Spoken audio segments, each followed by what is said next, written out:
All right, welcome. Today, we're going to go way beyond your standard price chart. We're going to peek inside the market's engine room to understand not just what the price did, but the real question, the important one, is why it did it. So let's dive into Market Profile, a tool that helps us read what the market is truly thinking. You know, we all spend hours staring at our charts, candlesticks, bars, you name it. And they're great for showing us where the price has been, but are they telling you the whole story? Do they really show you the conviction behind a move or where the actual battle between buyers and sellers took place? Most of the time, the answer is no. And that right there is the huge difference. A standard chart tells you what happened. Price went up, price went down.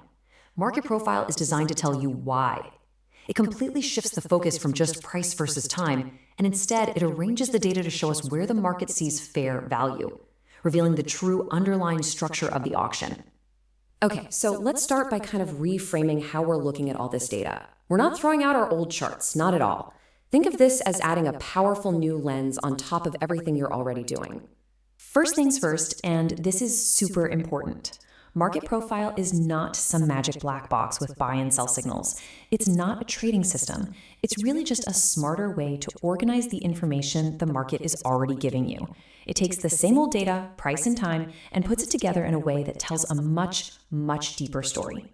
All right, so here's what we've got on tap. We'll start with the core idea, which is the market's bell curve. Then we'll decode the chart itself so it's not so intimidating. After that, we'll uncover the two key players you need to watch in any market, see how to apply all this to your actual trades, and finally, put on our new trading lens for good.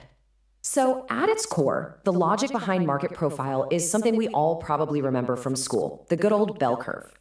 It turns out the market, just like almost any natural system, is always trying to find balance and fairness.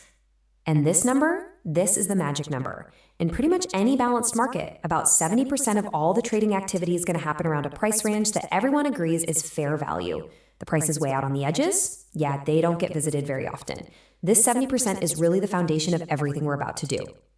And that big chunk in the middle, that 70% zone, has a special name. We call it the value area. This is where the real business got done. It's the comfort zone where buyers and sellers agreed on price the most. Just knowing where the value area is and seeing if it's moving up or down is a huge edge. Okay, so now let's actually break down the chart itself. It might look a little strange at first, it's got its own lingo, but once you learn just a few key terms, the market story starts to become crystal clear. First up, we have the TPO. That stands for Time, Price, Opportunity. Now, don't let the fancy name fool you. Each letter is just a 30-minute block of time. So if you see the letter A next to a price, all that means is that the market traded there in the first 30 minutes of the session. Simple as that. It's how we see time on a vertical chart.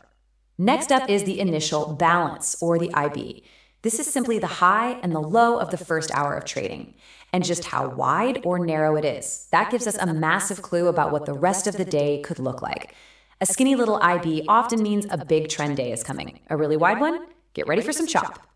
And right at the peak of that bell curve, the fattest part of the profile, that's the point of control, or POC. This is the one price where the market spent the most time hanging out. You can think of it as the single fairest price of the day. It's like the gravitational center for the day's trading. So let's do a quick recap here. TPOs are just the building blocks. The initial balance gives us clues about the day's personality. The value area is the zone of agreement. And the point of control is the fairest price in town. Got it? Those are the absolute core pieces you need to know.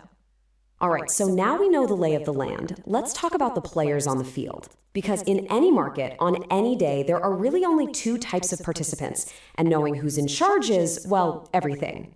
Okay, on one side, you've got the other time frame traders, or OTF for short. Think of them as the big money, the institutions, the ones who actually move the market and create direction.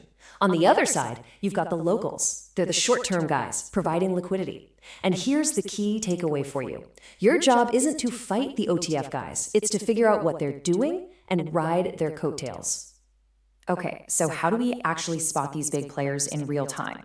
Well, the clearest signal is something called range extension.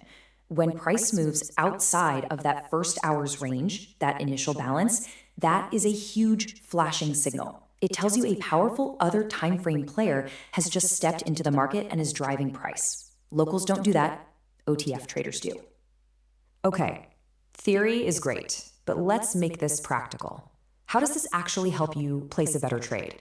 Let's walk through a super common situation. So picture this. Your normal trading system flashes a breakout buy signal. But instead of just blindly jumping in, you glance over the market profile. First, you notice the initial balance is super narrow. That's awesome. That means there's coiled up energy, right? Then, your breakout happens, and you see price blast through the top of that IB. That's your range extension. You now have proof that an OTF buyer is in control. Suddenly, that 50-50 breakout signal feels more like an 80-20. Why? Because the market's own structure is telling you the big money agrees with your trade. And that's not all. The profile is packed with other little clues. See those long, skinny tails at the top or bottom? That's aggressive rejection by OTF traders. What about when the entire value area moves higher for a few days in a row? That's powerful confirmation of an uptrend. Or when the value areas are all overlapping, the market is telling you it's balanced and happy to go sideways. This is that extra dimension of information your candlestick chart just can't show you. All right, so let's wrap this all up. What is the real, tangible benefit of learning to see the market this way? Honestly, it comes down to a single word: understanding. You know, there's a great way to think about this. Trading isn't about finding one secret indicator. It's about being a detective, piecing together clues to see the full picture. Market profile gives you a whole bunch of extra puzzle pieces: the value area, the initial balance, who's in control, so you can finally see what's really going on behind the curtain.